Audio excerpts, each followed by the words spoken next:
Canceling earbuds also offer modes to help you hear your surroundings, like Bose's Aware mode and Sony's Ambient Sound mode that preserve enough background noise to keep you alert to your surroundings. When you build a technology that's supposed to map to a human experience, you need to understand how the human system perceives change or perceives that element you're building, and then that becomes how your algorithm behaves so that you have a continuous experience of the world. So you need labs where you can remove or control every other element.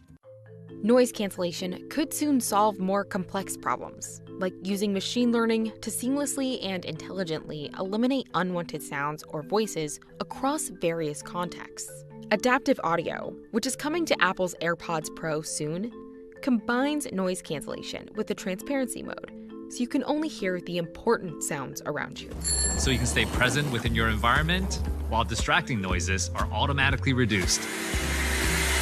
It's the thing that everybody wants. Right? They want to make a card fraudulently is because the card needs to have a cryptographic key that lets them generate that secret code. That information is fed through this, the payment board, which sorts through the data that it needs from the card and puts it all into an encrypted package.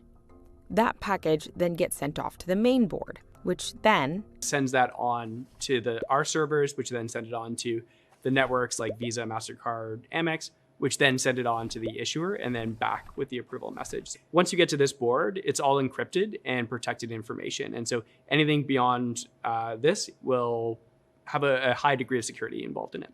all of that happens in just a few seconds, faster than inserting your chip. So when you insert a chip card into a reader, there's a few back and forths in that communication, whereas in contactless, there's just fewer back and forths. It was just built as a more efficient, more streamlined, only the bare necessities kind of information being passed back and forth. Card networks these tracks and go security. together according to the way users have playlisted them and listened to them. So if these two songs are frequently playlisted together, they will be close to each other in this map. Whereas if these songs are never playlisted together, they will be farther apart in the map. But recommendations based purely on collaborative filtering aren't perfect. For example, during the holidays, Mariah Carey's All I Want for Christmas Is You might get playlisted more frequently with Silent Night, even though this sounds like a pop song, and this sounds like a Christmas carol. If Spotify only generated recommendations based on proximity, then users who like Mariah Carey might get recommended Silent Night when they aren't interested in Christmas carols. To prevent this, Spotify adds another layer of analysis called content-based filtering. This algorithm gathers metadata like the release date and label and executes a raw audio analysis. It uses metrics like danceability and loudness to describe the sonic characteristics of the track. These are the results for Uptown Funk, which sounds like this, and has a danceability score of 0.856 on a scale of 0 to 1. The algorithm also dissects each track's temporal structure. Here's a visual representation of that for Anti-Hero by Taylor Swift. These are the beats, the bars, and the sections. Content-based filtering also takes into account a track's cultural context, which means studying technologies the lyrics and platforms that impact sensory systems. When you think about noise canceling technology, I like to sort of separate it into three different categories. There's passive noise canceling or passive noise reduction, which is effectively an earplug. The second layer would be active noise reduction. It's dynamic to the system, but it's dealing with what we would call stationary sound. Sounds that are, consistent, they're continuous, or they're predictable. Examples of that might be a generator or airplane noise.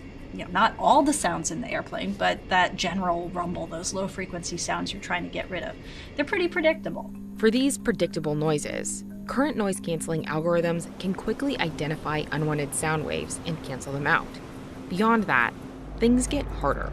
And then the next layer, which is I think where the future is still evolving, is when you start being able to really cancel out things that are what you would call non-stationary noise. Things that might be a dog barking. And those elements that happen where you can't predict them, and you might be able to have an expectation that they're going to happen, but they're things that aren't continuous and aren't constant.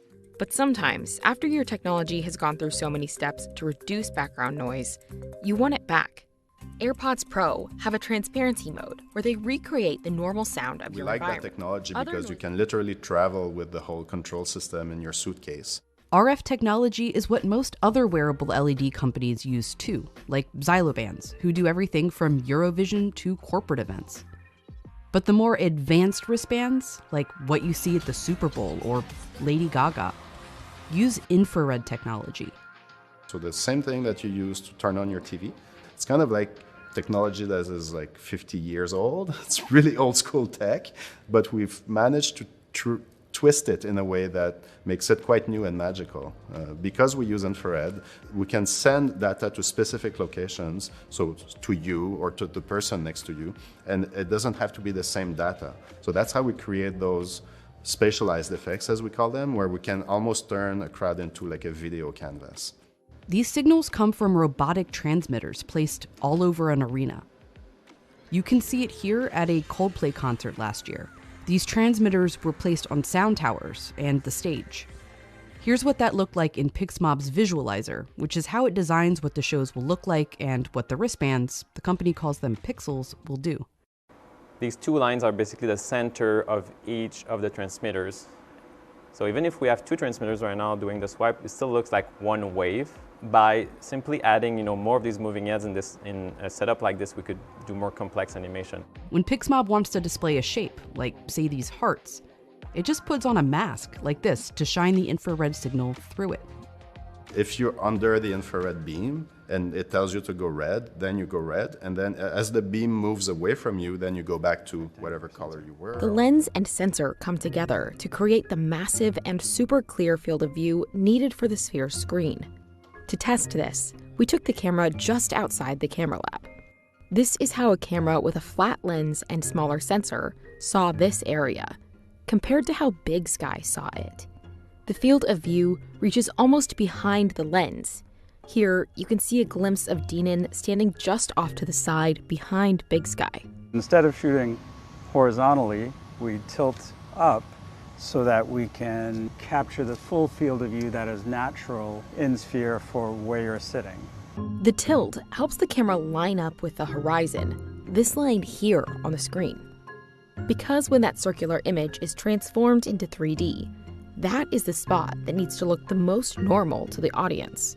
The team on set can check that the view looks natural with this, a VR headset that creates a live simulation of the footage on the Sphere screen.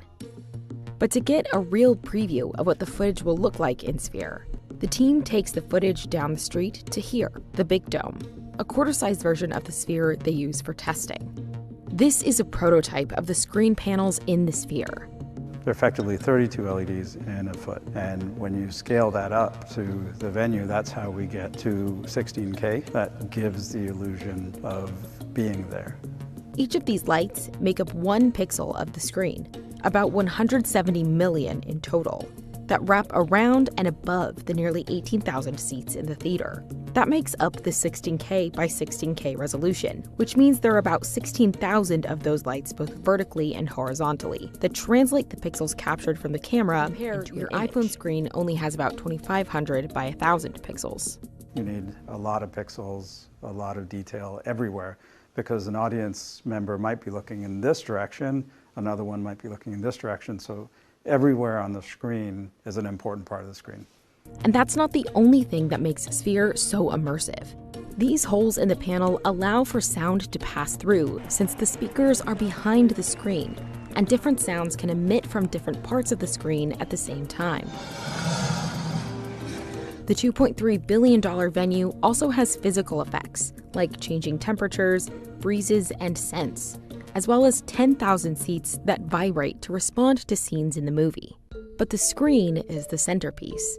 And to create a movie with a huge high-definition camera for a huge high-definition theater, Aronofsky and his team had to think carefully about what they were shooting.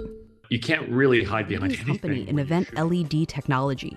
Pixmob won't comment on whether or not they're involved in the Eras Tour, but they have done previous Taylor Swift tours, as well as Coldplay, The Weeknd, Bad Bunny. We do most of the major tours in North America. We work a lot with NBA, NHL.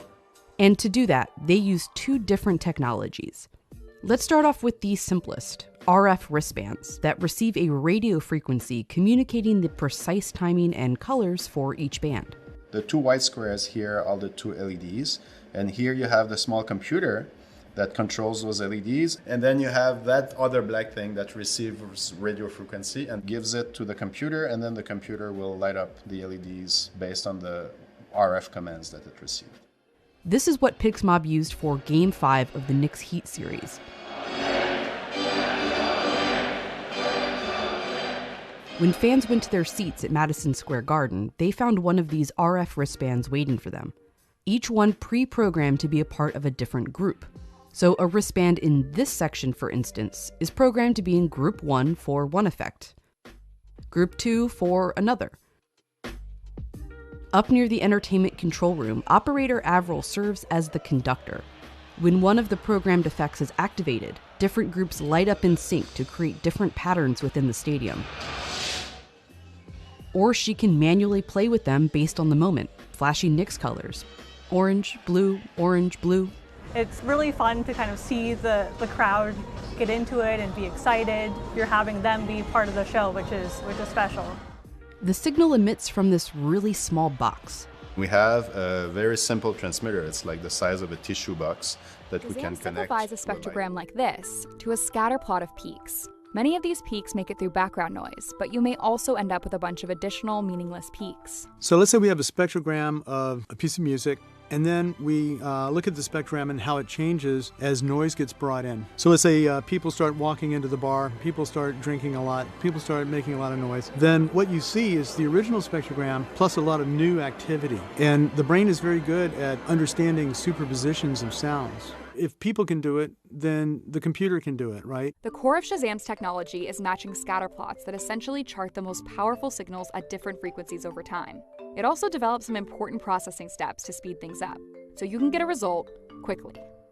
Instead of searching its database for a match of all these points in the proper sequence, Shazam looks for multiple points at once and doesn't worry about the overall sequence until the end.